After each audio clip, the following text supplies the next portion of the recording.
ಮಡೂರೋ ಆಯ್ತು, ಈಗ ಗ್ರೀನ್ಲ್ಯಾಂಡ್. ದೇಶ ಕೊಡ್ತೀರಾ, ಯುದ್ಧ ಮಾಡಬೇಕಾ? ಮಿತ್ರ ರಾಷ್ಟ್ರಕ್ಕೆ ಅಮೆರಿಕ ವಾರ್ನಿಂಗ್. ನ್ಯಾಟೋ ಅಂತ್ಯಕ್ಕೆ ಮುಹೂರ್ತ ಫಿಕ್ಸ್. ಸ್ನೇಹಿತರೆ, ಜನವರಿ 3, 2026 ಇಡೀ ಜಗತ್ತು ಬೆಚ್ಚಿ ಬಿತ್ತಾವತ್ತು. ಯಾರು ಊಹಿಸದ ರೀತಿಯಲ್ಲಿ ರಾತ್ರೋರಾತ್ರಿ ಅಮೆರಿಕದ ಸ್ಪೆಷಲ್ ಫೋರ್ಸಸ್ ವೆನೆಜುವೆಲಾ ಅಧ್ಯಕ್ಷ ನಿಕೋಲಸ್ ಮಡೂರೋನನ್ನ ಮೂವಿ ಸ್ಟೈಲ್ನಲ್ಲಿ ಬೆಡ್ರೂಮ್ಗೆ ನುಗ್ಗಿ ಹೊತ್ಕೊಂಡ್ಬಂತು. ಈ ಯಶಸ್ವಿ ಆಪರೇಷನ್ ಬೆನ್ನಲ್ಲೇ ಟ್ರಂಪ್ ಕಣ್ಣು ಈಗ ಮತ್ತೊಂದು ಕಡೆಗೆ ತಿರುಗಿದೆ. ಈ ಬಾರಿ ಟಾರ್ಗೆಟ್ ಆಗಿರೋದು ಯಾವುದೇ ಶತ್ರು ರಾಷ್ಟ್ರ ಅಲ್ಲ ಅಥವಾ ಭಯೋತ್ಪಾದಕರ ಅಡಗುದಾಣನೂ ಅಲ್ಲ. ಬದಲಿಗೆ ಅಮೆರಿಕದ ಪರಮಾಪ್ತ ಮಿತ್ರ ನೇಟೋ ಒಕ್ಕೂಟದ ಮೆಂಬರ್ ಕಂಟ್ರಿಗೆ ಸೇರಿದ ಅತಿದೊಡ್ಡ ಭೂಭಾಗ ಗ್ರೀನ್ಲ್ಯಾಂಡ್, ಅದನ್ನು ವಶಪಡಿಸ್ಕೊಳ್ಳೋಕೆ ಅಮೆರಿಕ ಪ್ಲಾನ್ ಮಾಡ್ತಾ ಇದೆ. ಇಷ್ಟು ದಿನ ಸ್ವಲ್ಪ ಸಾಫ್ಟಾಗಿ ಕೇಳ್ತಿದ್ರು, ಮಾರ್ತೀರಾ, ತಗೊಳ್ತೀವಿ, ಗ್ರೀನ್ಲ್ಯಾಂಡ್ ಮಾಡ್ತೀರಾ, ದುಡ್ಡು ಕೊಡ್ತೀವಿ ಅಂತ ಒಬ್ಬ ವ್ಯಾಪಾರಿ ಅಂತ ಕೇಳ್ತಾ ಇದ್ದ ಟ್ರಂಪ್. ಮಡೂರೋ ಕಿಡ್ನಾಪ್ ಆದಮೇಲೆ ಫುಲ್ ಹುರುಪು ಬಂದ್ಬಿಟ್ಟಿದೆ ಟ್ರಂಪ್ಗೆ. ಗ್ರೀನ್ಲ್ಯಾಂಡ್ ಕೊಡ್ತೀರಾ ಇಲ್ವಾ, ಅಥವಾ ನಾವೇ ಮಿಲಿಟರಿ ಬಳಸಿ ಕಿತ್ಕೋಬೇಕಾ ಅನ್ನೋ ವಾರ್ನಿಂಗ್ ಈಗ ವೈಟ್ ಹೌಸ್ನಿಂದ ನೇರವಾಗಿ ಬರ್ತಾ ಇದೆ. ಟ್ರಂಪ್ ರೌಡಿ ರೀತಿ ನೇರವಾಗಿ ಬೆದರಿಕೆ ಹಾಕ್ತಿದ್ದಾರೆ. ಒಂದ್ ಕಡೆ ಅಮೆರಿಕದ ಹಠ, ಇನ್ನೊಂದ್ ಕಡೆ ನಮ್ಮ ಪ್ರಾಣ ಹೋದ್ರೂ ಜಾಗ ಬಿಡಲ್ಲ ಅಂತಿರೋ ಡೆನ್ಮಾರ್ಕ್. ಸ್ನೇಹಿತರೆ, ಇದು ಕೇವಲ ಒಂದು ಐಸ್ ತುಂಬಿದ ದ್ವೀಪದ ಸ್ಟೋರಿ ಅಲ್ಲ. ಇದು 2ನೇ ಮಹಾಯುದ್ಧದ ನಂತರ ಜಗತ್ತಿನ ಶಾಂತಿಗಾಗಿ ಕಟ್ಟಿದ ಅತಿದೊಡ್ಡ ಮಿಲಿಟರಿ ಒಕ್ಕೂಟ ನೇಟೋ, ಅದರ ಅಂತ್ಯದ ಕಥೆ ಇದು. ಹಾಗಿದ್ರೆ ಯಾಕೆ ಟ್ರಂಪ್ಗೆ ಆ ಮಂಜಿನ ಗಡ್ಡೆ ಯಾಕೆ ಬೇಕು? ಅದರೊಳಗೆ ಅಡಗಿರೋ ನಿಧಿ ಏನು ಮಂಜಿನ ಗಡ್ಡೆ ಕೆಳಗಡೆ? ನೇಟೋ ಲೀಡರ್ ಆಗಿರೋ ಅಮೆರಿಕ ಈಗ ತನ್ನ ಮಿತ್ರರ ಮೇಲೇನೆ ಸೇನೆ ಕಳಿಸೋಕೆ ಯುದ್ಧಕ್ಕೆ ರೆಡಿ ಆಗಿದ್ಯಾ? ಅಮೆರಿಕ ದಾಳಿ ಮಾಡಿದ್ರೆದು ನೇಟೋ ಅಂತ್ಯಕ್ಕೆ ನಾಂದಿ ಹಾಡುತ್ತಾ? ಇದರ ಕಂಪ್ಲೀಟ್ ಡೀಟೇಲ್ ಅನ್ನ ಇವತ್ತಿನ ವಿಡಿಯೋದಲ್ಲಿ ನೋಡ್ತಾ ಹೋಗೋಣ. ಕಡೆ ತನಕ ಮಿಸ್ ಮಾಡದೆ ನೋಡಿ. 3.5 ಲಕ್ಷ ಕೋಟಿ ಆಫರ್, ಒಪ್ಪದೇ ಇದ್ರೆ ಯುದ್ಧ. ಎಸ್, ಮೊದಲಿಗೆ ಗ್ರೀನ್ಲ್ಯಾಂಡ್ ವಿವಾದ ಏನು ಅಂತ ನೋಡೋಣ. ಗ್ರೀನ್ಲ್ಯಾಂಡ್ ಹೆಸರಲ್ಲಷ್ಟೇ ಗ್ರೀನ್, ಆದರೆ ಇದು ಪೂರ್ತಿ ಐಸ್ನಿಂದ ಮುಚ್ಚಿರೋ ಜಗತ್ತಿನ ಅತಿ ದೊಡ್ಡ ದ್ವೀಪ. ಮ್ಯಾಪ್ನಲ್ಲಿ ನೋಡಿದ್ರೆ ಇದು ಅಮೆರಿಕದ ಪಕ್ಕದಲ್ಲೇ ಕಾಣುತ್ತೆ.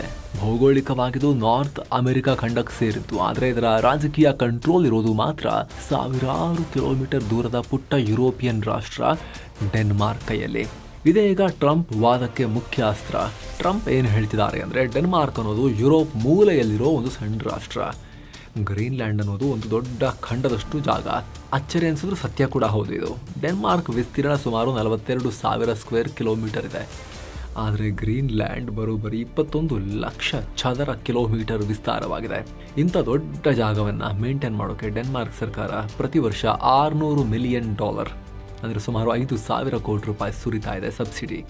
ಇದು ಡೆನ್ಮಾರ್ಕ್ ಆರ್ಥಿಕತೆಗೆ ದೊಡ್ಡ ಹೊರೆ. ಸುಮ್ಮನೆ ಬಿಟ್ಟು ಬಿಡ್ರಿ, ಆ ಜಾಗ ನಮಗೆ ಕೊಡಿ, ಆ 5,000 ಕೋಟಿಯನ್ನು ನಾವು ಕೊಟ್ಕೊಂಡು ಹೋಗ್ತೀವಿ, ಜೊತೆಗೆ ಗ್ರೀನ್ಲ್ಯಾಂಡ್ಗೆ ಬೇಕಾದ ಪೂರ್ತಿ ಪ್ರೊಟೆಕ್ಷನ್ ಕೂಡ ನಾವೇ ಕೊಡ್ತೀವಿ ಅನ್ನೋದು ಟ್ರಂಪ್ ರಿಯಲ್ ಎಸ್ಟೇಟ್ ಲೆಕ್ಕಾಚಾರ. ಸ್ನೇಹಿತರೆ, ಅಮೆರಿಕ ಹೀಗೆ ದುಡ್ಡು ಕೊಟ್ಟು ದೇಶ ಖರೀದಿ ಮಾಡೋದು ಇದೇ ಮೊದಲ ಬಾರಿಯಲ್ಲ. ಅಮೆರಿಕಗೆ ಈ ಚಟ ಮೊದಲಿಂದಲೂ ಇದೆ. 1917ರಲ್ಲಿ ಇದೇ ಡೆನ್ಮಾರ್ಕ್ನಿಂದ ವರ್ಜಿನ್ ಐಲ್ಯಾಂಡ್ಸ್ ಅನ್ನೋ ಜಾಗವನ್ನ ಅಮೆರಿಕ ಖರೀದಿ ಮಾಡಿತ್ತು. 1946ರಲ್ಲೇ ಅಂದಿನ ಅಮೆರಿಕ ಅಧ್ಯಕ್ಷ ಹ್ಯಾರಿ ಟ್ರೂಮನ್ $100 ಮಿಲಿಯನ್ ಗ್ರೀನ್ಲ್ಯಾಂಡ್ ಕೊಡಿ ಅಂತ ಕೇಳಿದ್ರು. ಈಗ ಟ್ರಂಪ್ ಕೊಡ್ಲೇಬೇಕು ಅಂತ ಕೂತ್ಕೊಂಡಿದ್ದಾರೆ. ತಮ್ಮ ಅಧಿಕಾರಾವಧಿಯ ಆರಂಭದಿಂದ ಟ್ರಂಪ್ ಈ ಬೇಡಿಕೆ ಇಡ್ತಾ ಇದ್ರು, ದುಡ್ಡು ಕೊಡ್ತೀವಿ ಅಂತ. ಆದ್ರೆ ಈಗ ಒಂದು ಹೆಜ್ಜೆ ಮುಂದಕ್ಕೆ ಹೋಗಿದ್ದಾರೆ. ಏನಾಗಿದೆ ಅಂದ್ರೆ, ಡೆನ್ಮಾರ್ಕ್ ಸರ್ಕಾರ ಆಫರ್ ರಿಜೆಕ್ಟ್ ಮಾಡಿದಾಗ ಟ್ರಂಪ್ ಟೋನ್ ಚೇಂಜ್ ಆಗಿದೆ.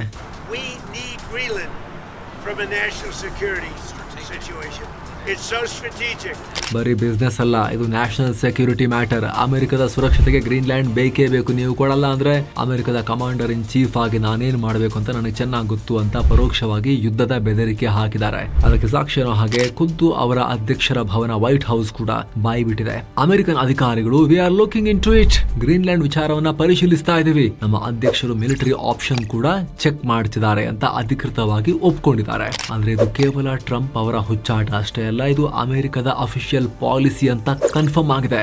ಮಡೂರೋ ಆಪರೇಷನ್ ಆದ್ಮೇಲೆ ಈ ಮಾತನ್ನ ಜಗತ್ತು ಸೀರಿಯಸ್ ಆಗಿ ತಗೊಳ್ಳೋಕೆ ಶುರು ಮಾಡಿದೆ. ಮುಂಚೆ ಟ್ರಂಪ್ ಮಾತಾಡಿದ್ರೆ ಜೋಕ್ ತರ ಆಗ್ತಾ ಇತ್ತು, ಆದ್ರೆ ಈಗ ಸೀರಿಯಸ್ ಆಗಿ ತಗೊಳ್ಳೋಕೆ ಸ್ಟ್ರಾಂಗ್ ರೀಸನ್ಸ್ ಇವೆ. ನ್ಯಾಟೋ ಕತೆ ಮುಗಿತಾ? ಇದೇನೋ ಅತಿ ದೊಡ್ಡ ಟ್ವಿಸ್ಟ್ ನೇಟೋ. ನಿಮ್ಗೆ ಗೊತ್ತಿರಲಿ, ಅಮೆರಿಕ ಮತ್ತು ಡೆನ್ಮಾರ್ಕ್ ಎರಡು ನ್ಯಾಟೋ ಮೆಂಬರ್ ಕಂಟ್ರೀಸ್. 1949ರಿಂದ ಎರಡು ಒಟ್ಟಿಗೆ ಇರೋ ಫ್ರೆಂಡ್ಸ್. ಸ್ನೇಹಿತರೆ, ನ್ಯಾಟೋ ಕಟ್ಟಿದ್ದೇ ಈ ರೀತಿ ರಷ್ಯಾ ಮತ್ತು ಇತರ ಸಾಮ್ರಾಜ್ಯಶಾಹಿಗಳು ಜಾಗ ನುಂಗ್ಕೊಂಡು ಬರಬಾರದು, ರಕ್ಷಣೆ ಇರಬೇಕು ಅಂತ. ಅಮೆರಿಕ ಲೀಡರ್ಶಿಪ್ ಕೊಟ್ಟು ಕಟ್ಟಿರೋ ಕೂಟ ಇದು. ಅದರ ಲೀಡರ್ ಈಗ ಭೂ ಕಬಳಿಕೆ ರಾಷ್ಟ್ರ ಆದ್ರೆ ಭೂದಾಹಿ ಆದ್ರೆ, ಮಿತ್ರರ ಜಾಗದ ಮೇಲೆ ಕಣ್ಣು ಹಾಕಿ ಮಿಲಿಟರಿ ಬಳಸ್ತೀನಿ ಅಂತ ಹೊರಟ್ರೆ ನ್ಯಾಟೋ ಕತೆ ಏನಾಗುತ್ತೆ? ನ್ಯಾಟೋ ಸಂವಿಧಾನದ ಆರ್ಟಿಕಲ್ 5 ವೆರಿ ಇಂಪಾರ್ಟೆಂಟ್. ಇದು ಒಂದು ನ್ಯಾಟೋ ರಾಷ್ಟ್ರದ ಮೇಲೆ ಯಾರೇ ದಾಳಿ ಮಾಡಿದ್ರು ಉಳಿದೆಲ್ಲ ರಾಷ್ಟ್ರಗಳು ಸೇರಿ ಆ ಶತ್ರುವಿನ ವಿರುದ್ಧ ಫೈಟ್ ಮಾಡಬೇಕು ಅಂತ. ಆದ್ರೆ ಇಲ್ಲಿ ಅಮೆರಿಕ, ಖುದ್ದು ನ್ಯಾಟೋದ ಲೀಡರ್ ಅಮೆರಿಕ ಅವರೇ ಡೆನ್ಮಾರ್ಕ್ ಮೇಲೆ ಮಿಲಿಟರಿ ಆಕ್ಷನ್ ತಗೊಂಡು ಗ್ರೀನ್ಲ್ಯಾಂಡ್ ಕಿತ್ಕೊಳ್ಳೋಕೆ ಹೊರಡ್ತಾ ಇದ್ದಾರೆ. ಆ ರೀತಿ ಓಪನ್ ಥ್ರೆಟ್ ನೀಡ್ತಾ ಇದ್ದಾರೆ. ಜಗತ್ತಿನ ಅತಿ ದೊಡ್ಡ ಐರನಿ ಇದು. ರಷ್ಯಾ ಯುಕ್ರೇನ್ ಮೇಲೆ ದಾಳಿ ಮಾಡಿದಾಗ ಅದು ತಪ್ಪು, ಸಾರ್ವಭೌಮ ರಾಷ್ಟ್ರವನ್ನ ಕಬಳಿಸಬಾರದು ಅಂತ ಪಾಠ ಮಾಡಿದ ಅಮೆರಿಕ ಇವತ್ತು ಅದೇ ಕೆಲಸವನ್ನು ತನ್ನ ಮಿತ್ರ ರಾಷ್ಟ್ರದ ಮೇಲೆ ಮಾಡ್ತಾ ಇದೆ. ಈಗ ನ್ಯಾಟೋ ಪಡೆಗಳು ಯಾರ ಪರ ನಿಲ್ಲಬೇಕು? ದಾಳಿ ಮಾಡಿದ್ರೆ ದೊಡ್ಡಣ್ಣ ಅಮೆರಿಕದ ಪರವ ಅಥವಾ ಸಂತ್ರಸ್ತ ರಾಷ್ಟ್ರ ಡೆನ್ಮಾರ್ಕ್ ಪರವ? ಇದು ಇತಿಹಾಸದಲ್ಲೇ ಅತಿ ದೊಡ್ಡ ಇಕ್ಕಟ್ಟು. ವಾಸ್ತವ ಅಂದ್ರೆ ಇದು ಆನೆ ಮುಂದೆ ಇರುವೆ ಯುದ್ಧ ಮಾಡಿದ ಹಾಗೆ. ಅಮೆರಿಕದ ಹತ್ರ 13 ಲಕ್ಷಕ್ಕೂ ಅಧಿಕ ಸಕ್ರಿಯ ಸೈನಿಕರಿದ್ದಾರೆ, 11 ಏರ್ಕ್ರಾಫ್ಟ್ ಕ್ಯಾರಿಯರ್ಗಳಿವೆ. ಆದರೆ ಪಾಪ ಡೆನ್ಮಾರ್ಕ್ ಹತ್ರ ಇರೋದು ಕೇವಲ 20 ರಿಂದ 30 ಸಾವಿರ ಸೈನಿಕರು.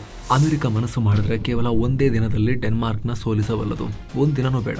ಇದೇ ಭಯ ಈಗ ಇಡೀ ಯುರೋಪ್ಗೆ ಕಾಡ್ತಿರೋದು. ಇದಕ್ಕೆ ಉತ್ತರವಾಗಿ ಡೆನ್ಮಾರ್ಕ್ ಪ್ರಧಾನಿ ಮ್ಯಾಟೆ ಫ್ರೆಡ್ರಿಕ್ಸನ್ ಒಂದು ಐತಿಹಾಸಿಕ ಮತ್ತು ಎಚ್ಚರಿಕೆಯ ಸ್ಟೇಟ್ಮೆಂಟ್ ಕೊಟ್ಟಿದ್ದಾರೆ. If the United States chooses to attack another NATO country then everything stops. It is the end of NATO ಅಂತ ಹೇಳಿದ್ದಾರೆ. ಒಂದು ವೇಳೆ ಅಮೆರಿಕ ನಮ್ಮ ಮೇಲೆ ದಾಳಿ ಮಾಡಿದ್ರೆ ಅಂದಿಗೆ ನೇಟೋ ಕತೆ ಮುಗಿತು ಅಂತ ನೇರವಾಗಿ ಹೇಳಿದ್ದಾರೆ. ಆದರೆ ಟ್ರಂಪ್ಗೆ ಇದರ ಹಂಗಿಲ್ಲ. ಯಾಕಂದ್ರೆ ನೇಟೋಗೆ ಖರ್ಚಾಗೋ ದುಡ್ಡಲ್ಲಿ ಬರೋಬ್ಬರಿ 66 ರಿಂದ 70% ಅಮೆರಿಕನೇ ಕೊಡ್ತಾ ಇದೆ. ಇಲ್ಲಿ ಟ್ರಂಪ್ ಲಾಜಿಕ್ ಸಿಂಪಲ್, ನಾನು ನಿಮ್ಮೆಲ್ಲರಿಗೂ ಕೂಡ ಪ್ರೊಟೆಕ್ಷನ್ ಕೊಡ್ತಾ ಇದ್ದೀನಿ, ಅದಕ್ಕೆ ಪ್ರತಿಯಾಗಿ ನನಗೆ ಈ ಜಾಗ ಬೇಕು, ಪಡ್ಕೊಳ್ತೀನಿ, ಇದು ಪ್ರೊಟೆಕ್ಷನ್ ಫೀಸ್, ಪ್ರೊಟೆಕ್ಷನ್ ಮನಿ ಅನ್ನೋ ಥರದಲ್ಲಿ ಟ್ರಂಪ್ ಬಿಹೇವ್ ಮಾಡ್ತಿದ್ದಾರೆ. ರಕ್ಷಣೆ ಕೊಡಬೇಕಾದ ಬಾಡಿಗಾರ್ಡ್ ಈಗ ರೌಡಿ, ಬುಲ್ಲಿ ಆಗಿಬಿಟ್ಟಿದ್ದಾನೆ. ಯುರೋಪ್ ರಾಷ್ಟ್ರಗಳಿಗೆ ಈಗ ಮುಂದೆ ಹೋದರೆ ಹಳ್ಳ, ಹಿಂದೆ ಬಂದರೆ ಕಂದಕ ಅನ್ನೋ ಪರಿಸ್ಥಿತಿ ಇದೆ. ನ್ಯಾಟೋ ಬಿಟ್ಟು ಹಾಕಂಗೂ ಇಲ್ಲ. ಆ ಕಡೆ ರಷ್ಯಾ ಕಾದು ಕುಳಿತಿದೆ ಬಾಯಿ ಕಳ್ಕೊಂಡು ಪುಟಿನ್. ನ್ಯಾಟೋಗೋಸ್ಕರ ಟ್ರಂಪ್ ಮಾಡಿದ್ದೆಲ್ಲ ಕೇಳೋ ಪರಿಸ್ಥಿತಿಯಲ್ಲೂ ಇಲ್ಲ. ಈಗ ಗ್ರೀನ್ಲ್ಯಾಂಡ್ ಕೊಡಿ ಅಂತಿದ್ದಾರೆ, ನೆಕ್ಸ್ಟ್ ಇನ್ನೇನು ಕೊಡಿ ಅಂತ ಕೇಳ್ತಾರೋ ಹೇಳಕ್ಕಾಗಲ್ಲ. ಟ್ರಂಪ್ಗೆ ಆ ಐಸ್ ಗಡ್ಡೆ ಯಾಕೆ ಬೇಕು? ಅಸಲಿಗೆ ಟ್ರಂಪ್ಗೆ ಆ ಕೊರೆಯುವ ಚಳಿಯ ಜಾಗ ಯಾಕೆ ಬೇಕು? ಸುಮ್ಮನೆ ಹಿಮದಲ್ಲಿ ಆಟ ಆಡಕ? ಖಂಡಿತ ಅಲ್ಲ. ಗ್ರೀನ್ಲ್ಯಾಂಡ್ ಮೇಲ್ನೋಟಕ್ಕೆ ಬರೀ ಐಸ್ ಗಡ್ಡೆ, ಆದರೆ ಐಸ್ ಕ್ಯಾಪ್ ಕೆಳಗಡೆ ಅಡಗಿರೋದು ಸಾವಿರಾರು ಕೋಟಿ ಬೆಲೆ ಬಾಳೋ ನಿಧಿ. ಟ್ರಂಪ್ ಕಣ್ಣು ಬಿದ್ದಿರೋದು 3 ಪ್ರಮುಖ ಸಂಪತ್ತಿನ ಮೇಲೆ. Number 1, rare earth minerals. ಇವತ್ತು ಜಗತ್ತು ನಡೀತಿರೋದೇ ಚಿಪ್ಗಳು, ಎಲೆಕ್ಟ್ರಾನಿಕ್ಸ್ ಮತ್ತು ಬ್ಯಾಟರಿಗಳ ಮೇಲೆ. ಇವುಗಳ ತಯಾರಿಕೆಗೆ ನಿಯೋಡಿಮಿಯಂ ಮತ್ತು ಡಿಸ್ಪ್ರೋಸಿಯಂ ಇಂತಹ ಅಪರೂಪದ ಖನಿಜಗಳು ತುಂಬಾ ಇಂಪಾರ್ಟೆಂಟ್.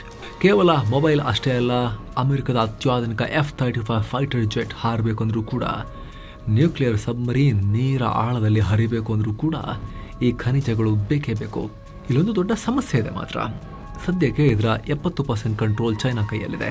ಚೀನಾ ಏನಾದರೂ ನಾವು ಸಪ್ಲೈ ಮಾಡಲ್ಲ ಅಂತ ನಿಲ್ಲಿಸಿದ್ರೆ ಅಮೆರಿಕದ ಮಿಲಿಟರಿ ಶಸ್ತ್ರ ತ್ಯಾಗ ಮಾಡಬೇಕಾಗತ್ತೆ.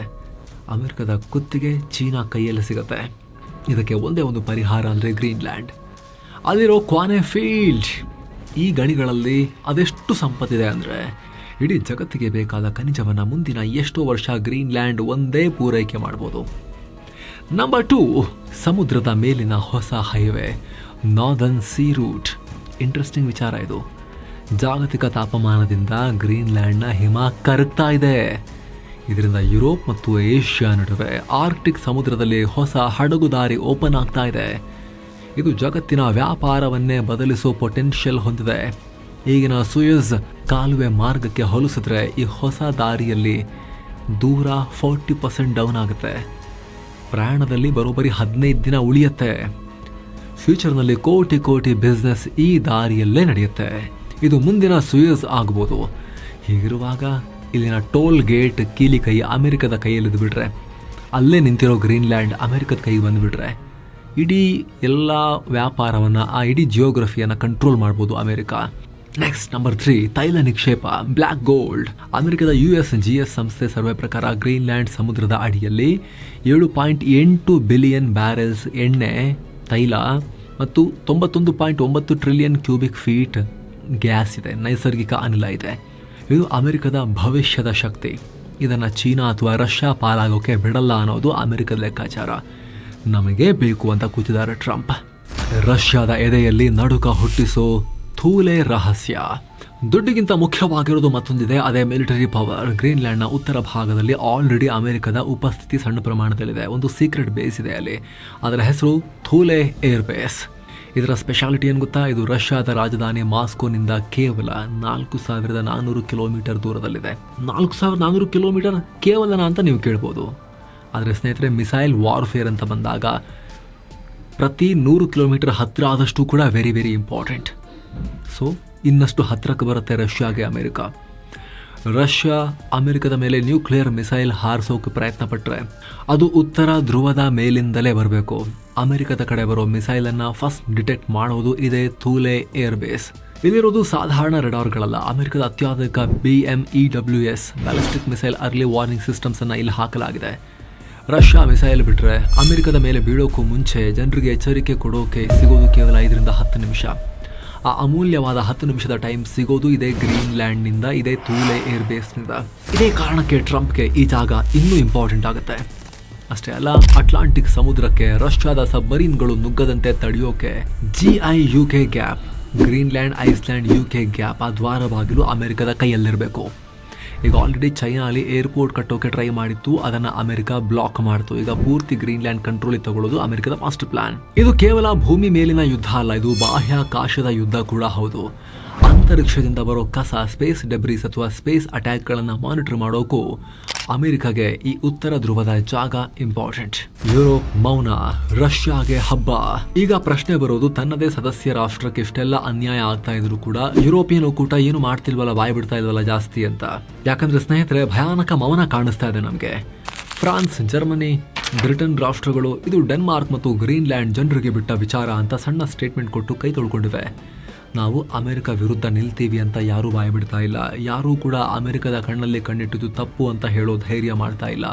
ಇದನ್ನು ಡಿಪ್ಲೊಮಸಿ ಅನ್ನೋದಕ್ಕಿಂತ ಶರಣಾಗತಿ, ಸಬ್ಮಿಷನ್ ಅನ್ನೋದೇ ಸರಿ.